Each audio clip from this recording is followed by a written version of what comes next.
My wrought iron comes too far down. The best part. Oh my gosh. What's up, guys? Matt here, making a Sanmai Dracula buoy in today's video.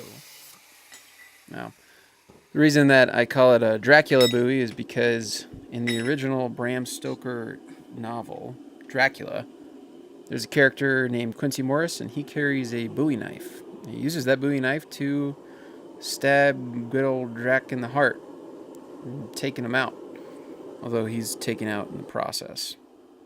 Here's my design for it. I did a bunch of research on buoys from the 18th century, and my goodness, if you want to find like 1,000 different versions of one style of knife, then just start researching the bowie knife, because that's what you're going to find. I cannot believe how many different variations of blade shapes and blade sizes and profiles, just the whole thing, the whole gambit. It's crazy. And all my research showed that they started to be made here in America, and then quickly production moved over to England, because England has, like, I guess, a longer history of blade making in general, and just a longer history in general. And so England produced quite a few, by quite a few I mean thousands and thousands of bowie knives that were imported to the States. And some had some really interesting designs, but I guess what I'm saying is that in the end of all that, I decided I'm just going to make what I think Quincy would have carried in the books, what I see whenever I read the book. And I guess what I see is a buoy that is definitely not small. The guy's from Texas, and, you know, say everything's bigger in Texas, so that's what we're going for.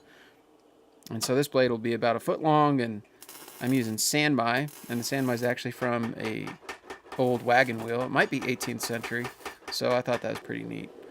Wagon wheels, or wagons, were a pretty common mode of transportation back in that day, so this is going to be have some historical material in the blade as well. And what you've seen me do up to this point is work that wrought iron down to a workable size, and I'm combining it with some W2 steel in the core. Now, I picked W2 just because I've used it before for kitchen knives, and it holds a crazy edge, so figured it would be a good material to use for this project. I dipped it in the Parks 50 quench oil as the initial flux, and I just like to play it safe, so I sprinkle some 20 wheel team borax on here and there as I'm welding it and forging it down to its final size. And this is going to be about 5/16 thick, and as long as I can get it, because again, I want like a foot long blade at the end of all this and a handle to match that. Now, my design is going to have a guard, and I think I'm going to do like a cool like S guard, so kind of cool curvy shape. And then at the end of each of the curves, I want to carve like a little ball. I think that'll look really cool. It kind of look like cowboy spurs almost.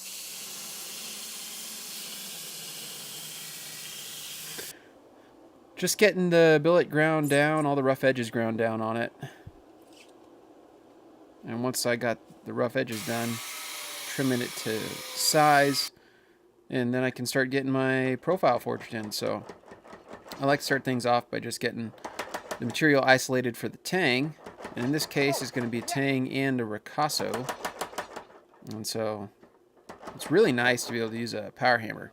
Met my buddy Leo's, and he's got this awesome refurbished Little Giant power hammer. They don't make these things anymore. They haven't made them for a while, but you can still find them all over the place. And he found this one. The guy had fixed it up, kind of updated it, and it just works amazing. You could totally have done this by hand, but yeah, again, it just is so much easier with the power hammer.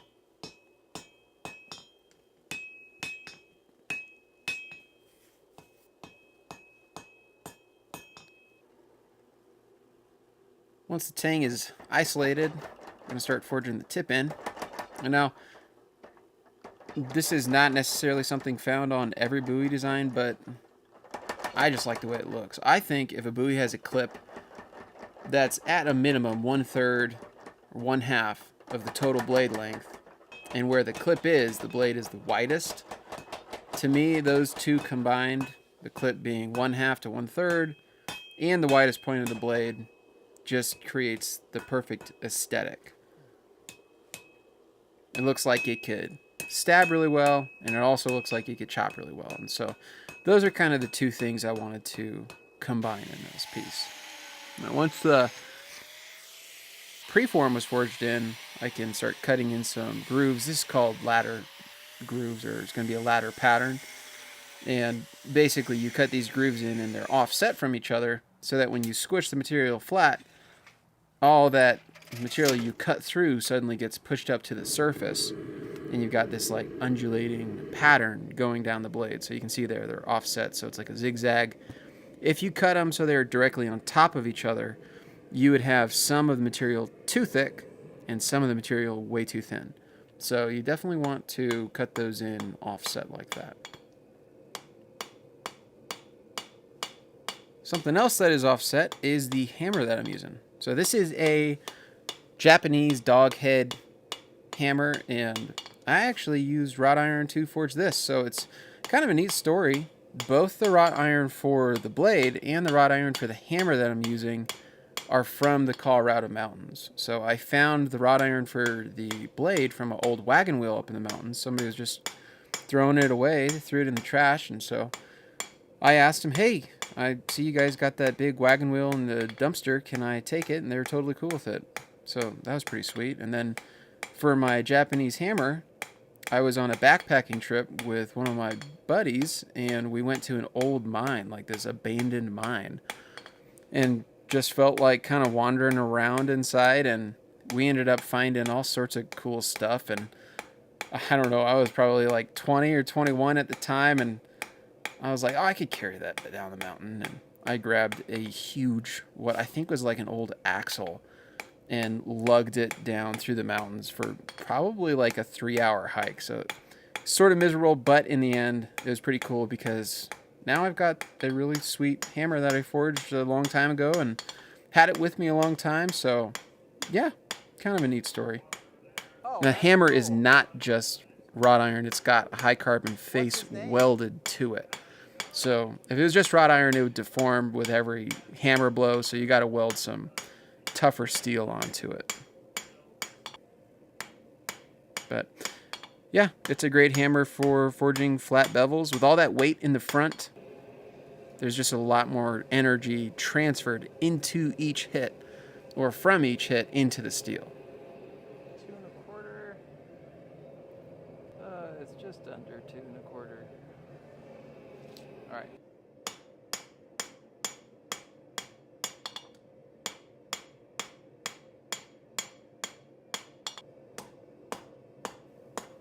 Last little step in forging, just straightening out the tang end of the piece. Now, I'm not really too worried about forging exactly to shape as far as profile goes. I'm much more concerned with forging to thickness. Now, I forged this blade pretty dang thin. I'm planning on leaving a good deal of scale on it, just that kind of brute to forge look. It's just an awesome look. With the forging all done, moving on to the heat treat. And the heat treat it's the most important step for sure. I mean, if you're going to forge a blade, your heat treat, your normalizing, which is what I'm doing right now, is a reset of the steel. So forging causes all this chaos inside, and you got to imagine like inside the steel there's like 1% carbon or just a little bit less, and forging creates this chaos basically in the internal or molecular structure of the steel. And so when you heat it up in the forge and you let it air cool in still air, what you're doing is allowing that steel to reorganize itself basically, so that the carbon is held in each of the iron molecules like in a more structured, uniform way. I'm not a metallurgist. I've just taken some classes and That's my best way of explaining it. And so, yeah, it restructures them, reorganizes them. They're all nice and neat and tidy. And that is really important to do after forging, because forging just scatters it all around and makes it all crazy. And so after I'm done normalizing the heating and cooling in the still air, I'm just going to do a little bit of grinding, grind off all the rough edges, get my profile in, do a little bit of beveling, and then I can quench it. Now, normalizing was done in descending heats, 1650, 1500, and 1350. And when you quench, you want to quench at 1500 degrees, which is what I just did. And I quenched in preheated Parks 50 quench oil. The preheating is an important step. It just basically changes the viscosity of the oil just a little bit so that it cools down more rapidly. My wrought iron comes too far down to the edge. Like, if I just ground it like this, the edge is already so thin, because I forged it super thin and then ground it and then quenched it. I'm not going to have enough carbon steel exposed, I'm afraid. I can see it on both sides all the way down, but what I'm going to do is grind back a good deal and hopefully get enough edge thickness, or they call that land, this flat, it's called land. Get enough land on the edge that I can grind down and expose more of that carbon steel. So I'm going to do that now. Now, at this point, I wasn't like terribly concerned that this was going to cause any major issues. But speaking as Matt from the future right now, my cute little son. Speaking as future Matt, it turned out to be a pretty big problem. So, but we'll talk about that in a minute. I ended up moving on to grinding the bevels, and I'm using a technique I learned in one of the ABS Master Smith class dealios that I took a long time ago, and it's using a push stick. It just makes grinding a little bit easier to get like a totally dead flat bevel. I typically use a technique called belly grinding, which is where you just freehand it. You just go for it.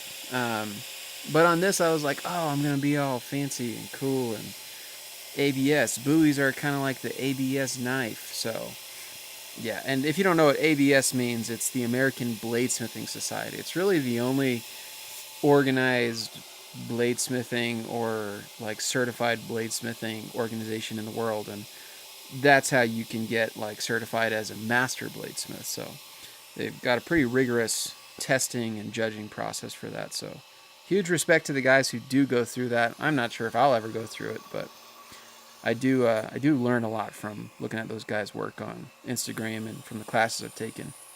But you can see I have significantly reduced the width of this blade, and it just changed the look to the point that I honestly hated it. So I ended up going back and restarting. So here we are at the beginning. I had forged 2 billets at Leo's. This was going to be used for another project, but I decided I'm just going to make this buoy out of it and throw away that other one. A lot of people will ask, like, oh, can't you just, like, melt the steel back down or something silly like that? Of course, they don't know it's silly. They're just asking an honest question. But no, you can't really just melt steel back down. Once you've forged it, ground it, heat treated it, it's so thin, you can't really put it back in the forge and have anything good come out. So I could chop that old blade up and turn it into another billet, potentially. And, you know, just shout me a comment. You know, if you want to see me do that, take old blades and smash them into something new, I could totally do that. So, but that was just at the point that it's best to restart. Sometimes you just got to start over. So one thing I changed is instead of forging a through tang, I forged a full tang. And now I want to put a guard on this piece too, but I'm going to use the full tang and chop those pieces off the side, and those will be the frame of handle. So I'm doing something called a frame handle. I don't know if I've said that yet, but it's a really sweet design. I've seen it on a bunch of these old buoys, and a lot of modern smiths do it too. And it's basically where you've got a through tang. The tang goes all the way through the handle, but instead of just like solid material around that, you construct a frame and it's a little hard to describe, so I'll just keep the rest of it for the end of the video when I get to that point. But for now, just know I'm going to use part of the tang, chop it off, and turn it into the frame handle.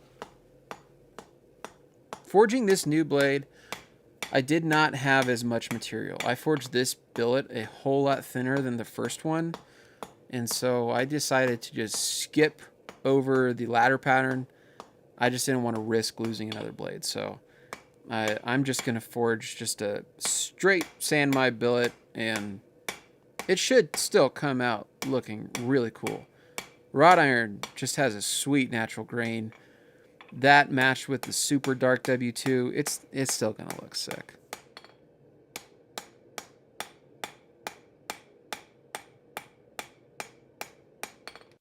And when I'm forging my bevels, I like to just take the blade one section at a time instead of trying to tackle the whole thing at once. So yeah, I do like every 2 inches, I'll bevel, pull that out, and then move on to the next 2. And can bevel a blade pretty fast using that kind of approach.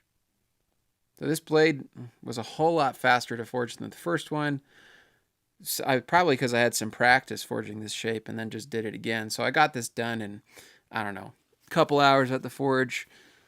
Went through the whole process again, you know. Got to do the normalizing again, the quench, the temper. I don't think I mentioned the temper for the first one. I tempered at home, just in the oven, 400 degrees for 2 2-hour cycles.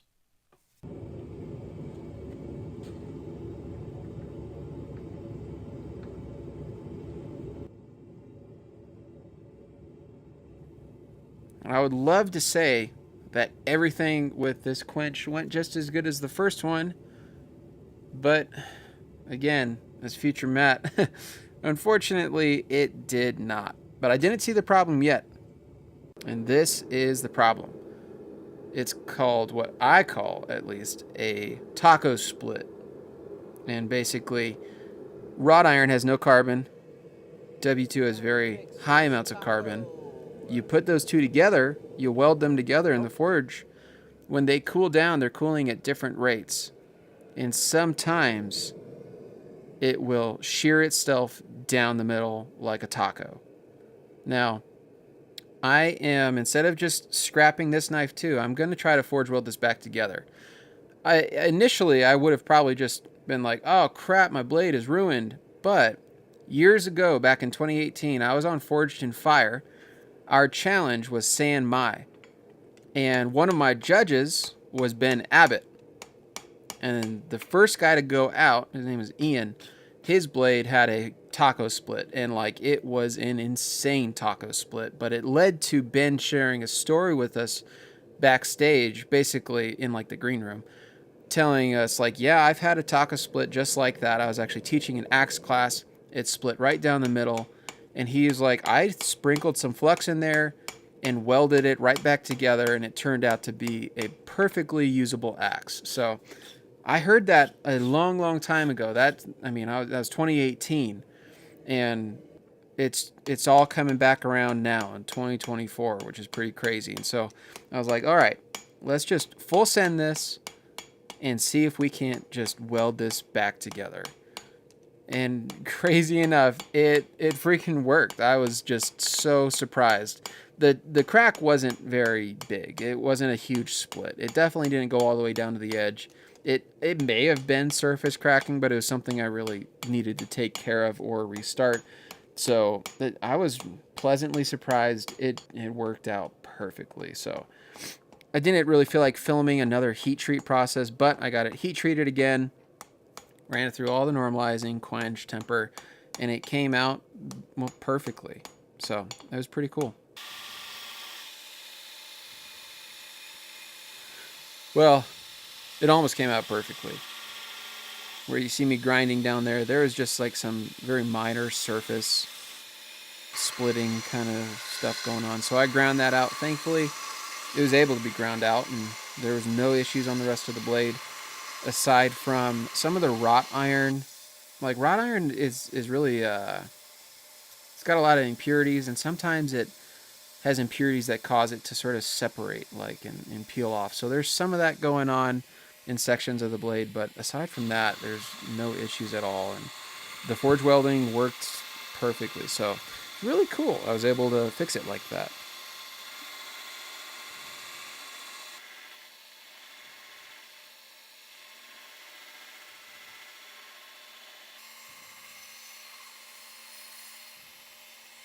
So it's pretty nice to be back at the point I was with the first one.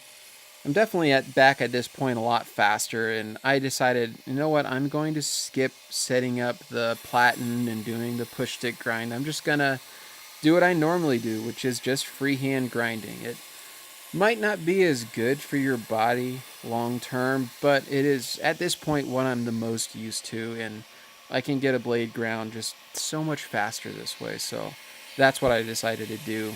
And on the first one, I did not leave nearly as much scale. In fact, I didn't leave any scale. I really don't know. I just got kind of carried away. So I'm going to leave a lot more scale on this one, and probably not going to do that false edge up on the top.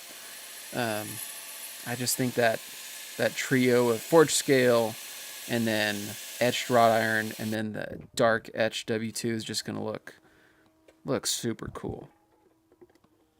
So I was doing this on the first blade too, just in a filament, and it's just etching.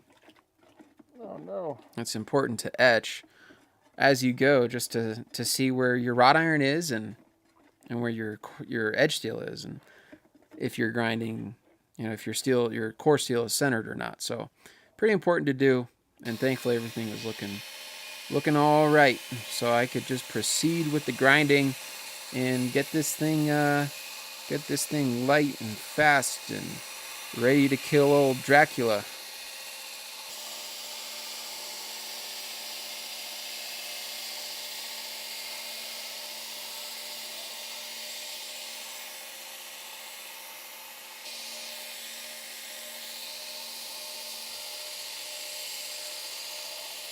Now, one other kind of story on, just to help explain how thin I'm grinding the blade. I'm grinding it down to probably about 20 thousandths thick at the edge, and I got that from another ABS guy. Well, I guess Ben Abbott's not ABS, but an ABS guy named J.W. Randall. He's just freaking cool. He was on Forged in Fire too. Not that being on Forged in Fire makes you a good smith, but there's been some amazing smiths on that show, and he's one of them. So, anyways, he's a master smith, and what he was sharing with me is if you grind an edge down to 25 thousandths of an inch thick, basically where your land, that flat on the edge, is 25 thousandths of an inch thick, and then roll that down to an edge with like a convex grind, that blade, if heat treated properly, should be able to survive some pretty brutal testing. So I don't plan on doing brutal testing with this. I made this buoy to be like a light, thin knife that you could be rough with, but not anything stupid like for TV. So I did 20 thousandths of an edge and then rolled that edge down. And to catch you up with what I've been doing, this is where that full tang or false frame all kind of comes into play. I chopped those pieces off to get a tang I could slide a guard down on and then reattach those pieces by building that frame. And of course, it's hard to explain, it's hard to visualize if you've never seen a frame construction, so just hang on till the end of the video and you'll see exactly what I'm talking about.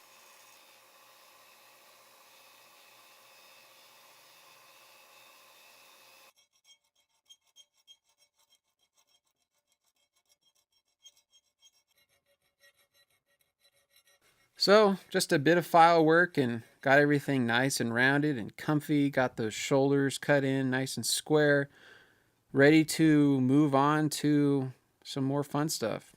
Pretty happy with my grind. It was pretty dang centered. So, getting my frame all shaped now, nice and flat. Got to get these pieces cleaned up so they're not all rough forged finish. And they need to be flat because I'm going to attach some other flat pieces to them.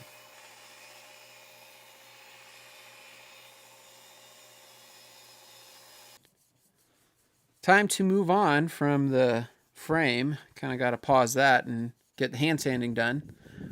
hand sanding's definitely not the funnest part, but it really makes a difference, and your blade's just going to look so much better if you're trying to make a really high quality or like fancy knife. I definitely don't think hand sanding is always necessary. It really just depends. But for this piece, I want it to just look really spectacular. And if you're going to etch a piece, you should probably hand sand it. So it was nice though, because most of the blade that's exposed is wrought iron, and wrought iron is really soft. There's no carbon, so hand sanding was pretty easy and quick. I sanded up to 800 grit. I started at 400, then 800. It was just 2 grits. Pretty sweet.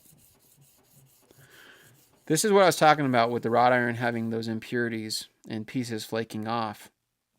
I didn't really know this impurity was here until I started sanding, and I could tell that it was just really thin.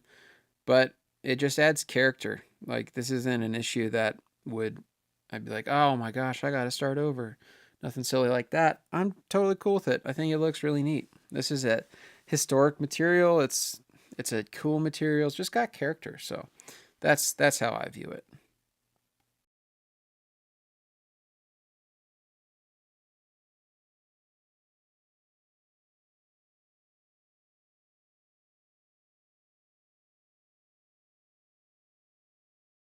Let's see here.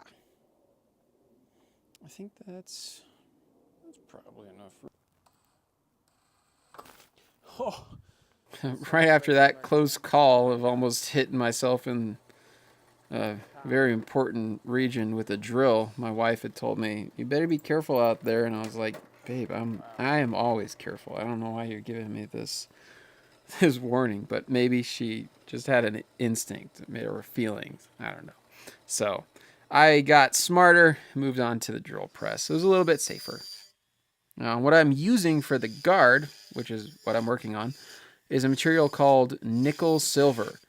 Despite having silver in the name, it contains 0 silver. I don't remember what it contains, but what I do know, pretty affordable, and it was on a knife making site. And I was like, oh, that looks like it'll match wrought iron, so I'll go ahead and pick that up. And thankfully, it works really easily. Drilling was a piece of cake. Getting these holes all connected into one big hole with the Dremel is pretty easy as well. And I think getting it fit up to be a nice tight fit is going to be pretty easy. After the Dremel, I got to take a file to it and get those corners turned into squares instead of rounded corners.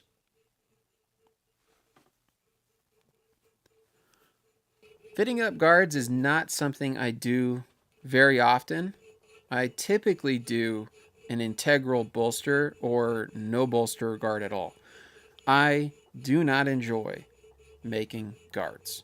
Sitting here with a file, cutting out a square slot. I just never do it because it's not fun at all.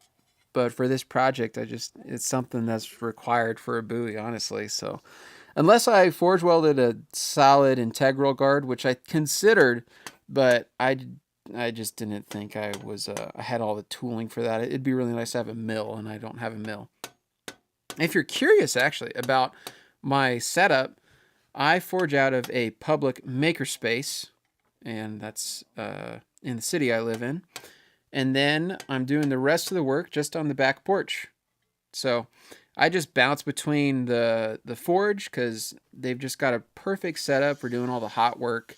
I don't need to have crazy insurance because I have a forge at the house or anything like that. And then I do all the finished work at home, which is nice because that's really the time that I need space and quiet just to be able to focus and get all these fine detail bits done. So if you were curious at all, that's my setup to get this kind of work done. So you could see in that last clip, I was getting some material carved off the top of the guard, and that's just to get the tang so that it sits down into the guard itself, and there's no gappage at all. It's just a nice tight fit. Now I'm getting some holes drilled through the frame material, but turns out the tang is a little hard, so I guess it got hardened in the quench, And you can see here, just speeding this clip up, I'm using the torch, taking it, just heating the whole thing up, bringing that line of heat down the whole thing, and letting it air cool. It's cutting. And that ended up making this Wow, really nice and soft, and I could drill. Sick. We did it. Made it through. Let me shape this guard. Grind away everything that's not Sharpie. That's the plan. So there's a lot to making a buoy that in my typical bladesmithing work, I don't really do. And one of those being making guards, just because I don't enjoy the time it takes to do the fit up and all that stuff. But I'm really excited to get this guard shaped, because it's going to be that S-curve guard with those little balls at each end. So it's kind of like cowboy spurs is how I'm imagining it'll look. And so this is just super exciting. And nickel silver carves really easy, carves really fast, or grinds, I guess. So this is moving along fast, and I'm just excited to see how it looks in the end.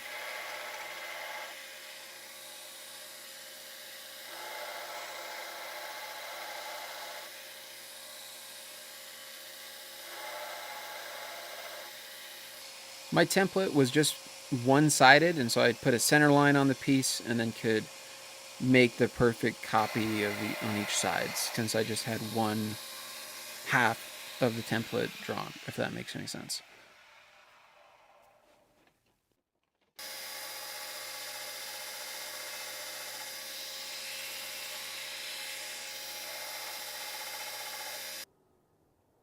Dude.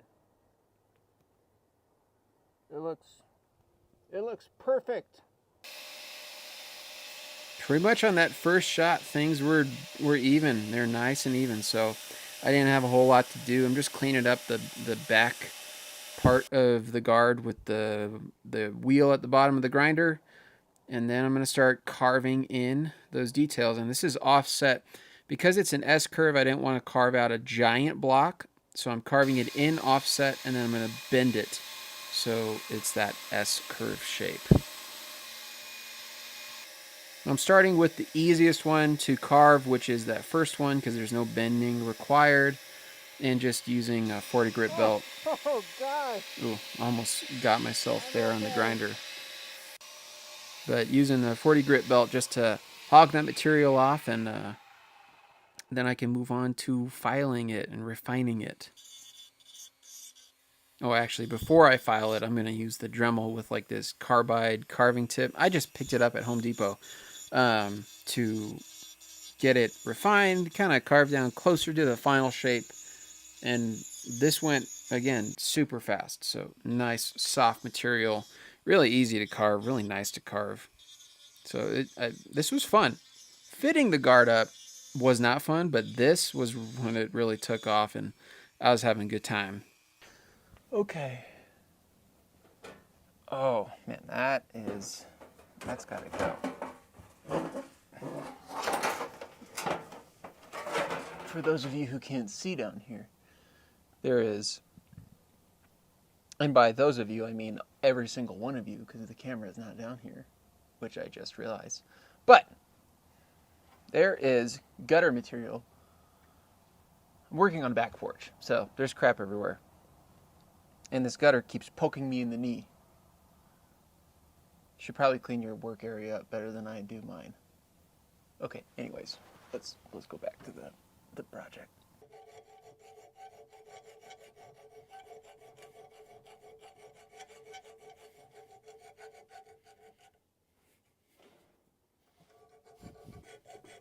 Nice sharp file, getting these little details carved in, and this thing is, oh, I'm so excited. This is like what I imagined in my mind when I thought of this night.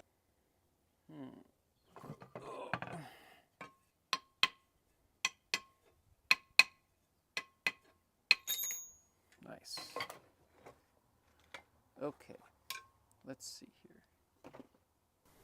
My Googling told me that you should never hot bend nickel silver as it might crack, and cold bending is the best, which is great. I don't have any heat source here, so we're going to cold bend it. Getting this bent in cold, it was actually a lot tougher than I anticipated. It was really hard to get it to curve in the right spots, and it took a ton of back and forth to eventually get it right. Okay, it is done. Got it all curvy and cool, but in the process, I beat it to crap. So I got a lot of cleanup work to do. Thankfully, that cleanup work was pretty fast. Just threw fresh 220 grit belt on the grinder, and I was able to get everything nice and clean again. Kind of going back and forth. I did some file work, did some grinder work, and in the end got it looking just perfect.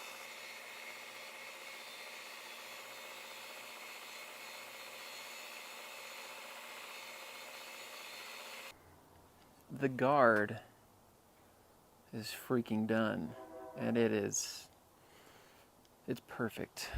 Oh my gosh. It legit just, it looks like what I was imagining, which is the coolest feeling in the world. Oh my gosh. That worked pretty good right there. Scribing that line on, I was able to carve the spacer so that it's just the exact shape as the guard. And it just, yeah, it matches perfectly. So that was pretty neat.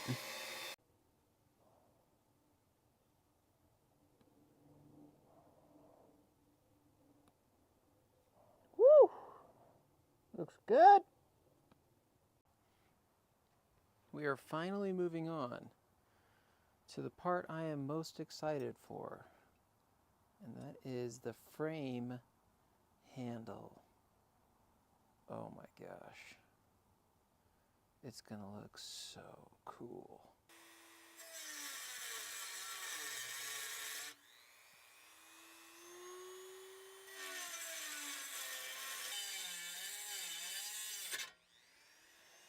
Yikes. It was good enough. Pull that down. That's terrifying.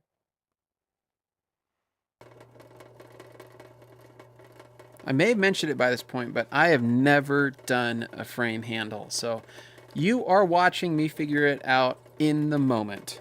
Okay. And it's pretty interesting. Sick. Drilling these holes and keeping everything lined up with my just making it work setup, it is really hard to make it work. I drilled these off. The holes all line up, pins go through all the holes, but I cut this specific piece so that this line lines up with this line right here, and now they don't line up at all. So I have to cut a new piece and start over.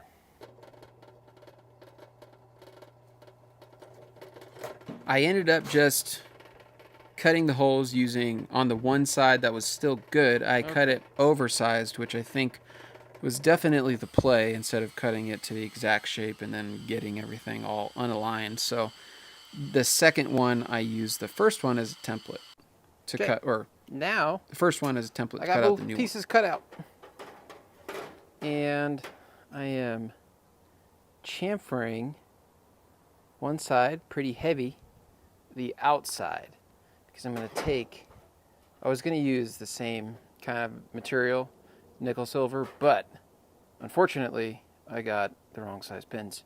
So I'm going to be using some brass pins. Well, I didn't get the wrong size pins. The 3/32 bits that I got for the 3/32 pins I got, when it cut through this, I don't know why. So I used my 1/8 inch bits and they cut through no problem. Jeez, I'm hitting everything. All right. Now those chamfers are going to get filled when I peen over these little brass pins. So getting the brass pins tapped through the whole thing. If you don't really understand what you're looking at yet, that's okay. That's understandable. Basically, the pieces inside of these two plates are the pieces I cut off of the tang. Those have holes in them. Those holes go through these plates. The pins go through those holes. They get pinned over, and it's just a really strong, like, mechanical connection or fastening of the whole thing. So it's essentially one piece now.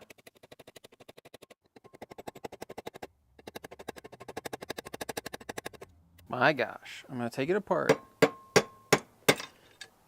Here it is in all its glory. A little bit messy, got some cleanup to do. But it's a freaking frame. The best part. It's a little tight. I'm going to have to take some off. It's hard to see. It looks like that's a gap. That's not. That's just scale that I got to grind down still. Oh my gosh. Oh my goodness. And then look at this. The balance is nearly perfect. It's going to become perfect once everything else is on here. Like, oh, dude.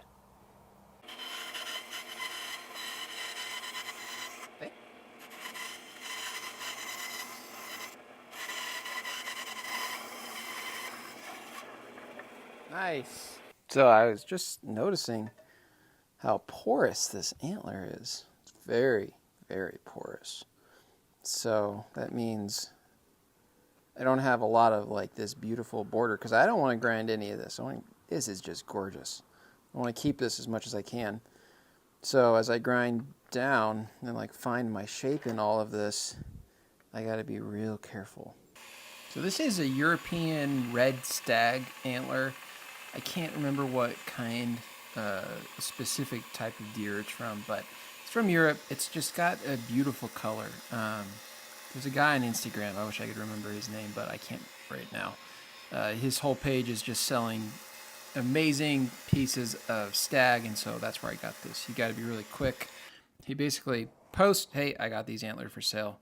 And then you've got to comment, and hopefully you're first, and you get them. That's how I got this one. So I got the shape of the frame traced onto the antler. You can see I'm just barely going to make it. After I got the antler nice and flat, I've got just enough room to get each side cut into a scale. So whenever I do antler handles, it's really fun in that I don't have a lot of shaping to do. I don't want to shape the face of the antler at all. When I do an antler handle, I'm doing it because I like how that specific antler looks. So it's really quick and easy as far as getting the scales done. And with the scales done, it's time to move on to the file work. So there's so many things on this project that are new for me.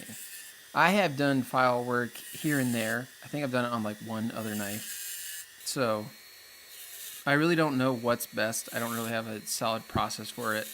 I'm kind of just winging it. And I know that one thing I do know is to get the file started, it's a lot easier if you use some sort of with a pre-cut. much smaller kerf.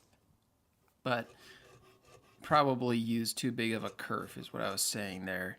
The kerf of the Dremel wheel was too thick. And what the kerf means is basically how wide is that space that the cut leaves. And so for this, it was a bit big. A hacksaw probably would have worked better, but it worked good enough. I did a really simple pattern. I just did the V channel or V tapered file. I don't know what it's called, just a V file. And then for the rounds, I just used that carbide bit on the Dremel. I could have used a round file, but it was way faster with the Dremel, so that's what I did. And with the file work done, I need to get holes drilled through the frame, which then pins will go through into the antler. And so this is it. This is the setup. Got the locking jaw thingies in my vise, holding the antler and the scales. Got to get real creative with my setup. Since just a backyard smith, I don't really have a big shop of any kind. I just use the space that I have and sometimes come up with really weird, strange solutions. And this was one, but it actually worked really well. I was actually really happy with how well it held the works antler down. really good. It just got married. Man, I wonder if my mask isn't sealing because of my beard. So I'm just breathing in all that antler dust. Now it's time for the glue up, and the glue up on this is super simple. The epoxy is really just like one last, just like that, like really small way of fastening everything together. The pins that got pinned over on the frame, and then the pins that are going through the frame and through the antler are also going to get pinned over. So this thing is held together pretty securely, and the epoxy is really just like peace of mind, I guess. Nice. Are we good? I think we're good. Anything. It's not doing anything, so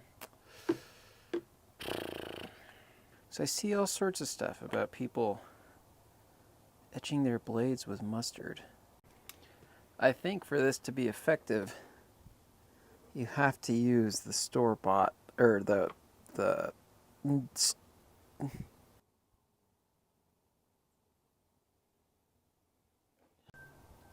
and my parts are completely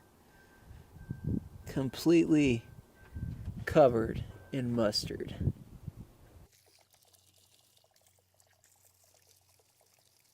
Wow, it's really on there, isn't it? It did a whole lot of nothing.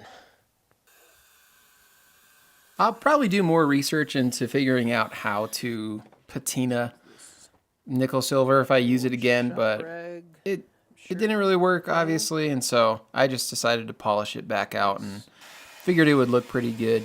Maybe complement the wrought iron, since the wrought iron's going to be brighter too. So I ended up leaving it.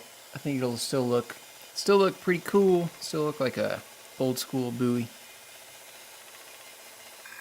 And really, there's only one thing to do left before I assemble everything, and that is just grinding the antler down to be flush with the frame, and then the very top of the antler where it transitions into the spacer and then guard, I'm going to grind the top of it so it's kind of an angled transition into that bottom spacer. And I just traced the spacer while I was on the tang onto the top of the antler scales, and then just took like 2 seconds, just zipped it down to that line. It is looking gorgeous. Oh my gosh, it's so cool. This is definitely a task you do when you have coffee. I put Vaseline all along the frame and on the faces of the antler, and now I'm just picking all those little bits of epoxy that cured, and they come right off because of that Vaseline on the surface. All right. One last step. Ferric chloride.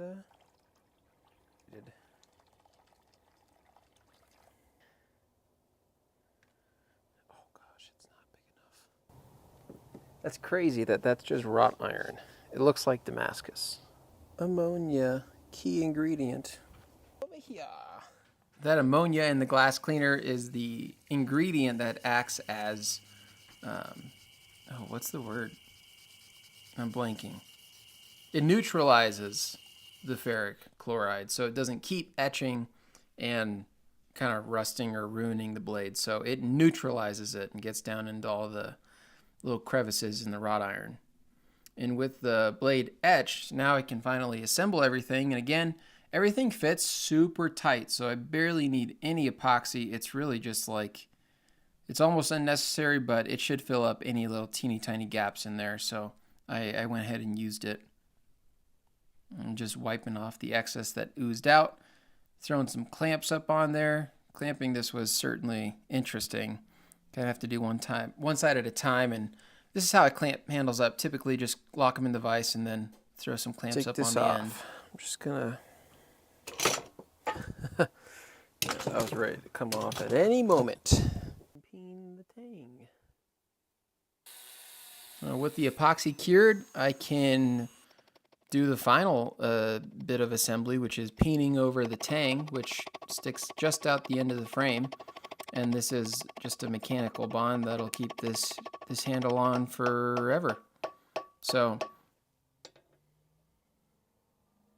very happy with this. Yes, I am. Oh man, this thing rocks. Over that it balances like literally right on where the ricasso, literally right where the edge starts. ADHD brain. At this point, I'm feeling pretty stoked about this project. It's coming out so cool. Learned a whole lot while I've been doing it, and made a few mistakes, but nothing that I couldn't make up for, so to speak, and still have this thing come together and look really good. And just the 4 pins felt a little incomplete for me, so I decided to drill another hole and put another pin through the top there. Just a quick look at where the point that I decided to start over again. And I think it was well worth it. Last step of the process is getting an edge on this thing so it'll actually cut stuff. You can totally chop into stuff, but just because the the edge geometry is so thin, but throwing this edge on. Really easy trick. This is pretty cool. You flip a belt inside out. I just used a 400 grit belt to get the bird created. I flipped it inside out and I loaded up with some polishing compound, and I use that as my strop, and that breaks the burr off and polishes the edge to super high grit. So it's just 2 steps. Those 2 steps, that's how I sharpen. Not all the time, but for this blade it was appropriate. I like to think that it gave me just the perfect final edge to do some cut tests with this piece. Receipt paper is some of the thinnest. Oh my gosh. If Dracula was made of receipts, he'd be screwed. Oh, okay.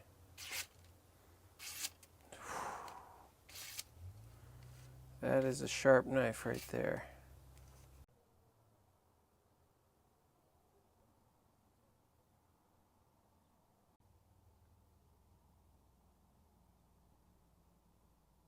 Pretty stoked with this project. It was definitely something that broke me out of the norm, which is just getting through orders and making kitchen knives. So this was awesome, bringing a blade to life that is in a pretty cool book, pretty cool story, used by a cool character to kill a legendary villain. I have got a school community, the SKOOL, the thing that you see Alex Ramosi talking about all the time on his content, but I decided it'd be cool to start a community on there where I'll put some online courses up here and there, but also just to connect with other backyard bladesmiths. So if you're interested, the link is in the bio. Thinking about putting out a course for this buoy. If you're interested in that, just hop on over there, become part of the community. It's free, and just a cool place to connect with like-minded smiths who maybe don't have everything in the world as far as shop goes, but have a desire to create cool stuff. So hopefully I'll see you over there. Thanks so much for watching the video, and I will see you in the next one.